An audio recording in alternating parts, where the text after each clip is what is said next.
Hi everyone, welcome back to this channel. In this tutorial, I will show you how to complete the Modular Street Festival quest in Heartopia. So Heartopia just released a new event that called Modular Street, and at the beginning of this event you will get this quest.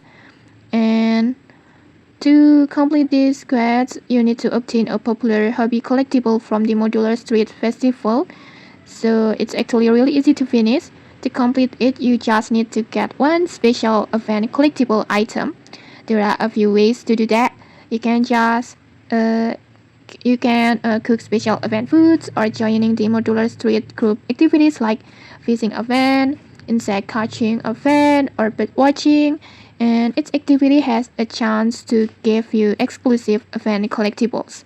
For example, in here I joined the fishing event at this Modular Street Festival, and in here I got the brickfish. And since brickfish is a special Modular Street collectible items, this quest was instantly complete like this. And after that, just go back to Azure, NPC Azure, and confirm the quest to fully finish it. And okay, that's it, super easy, and you can just complete it pretty quickly at the start of this event. Okay, if you found this helpful, don't forget to like, comment, and subscribe for more tutorials. Thanks for watching, and see you!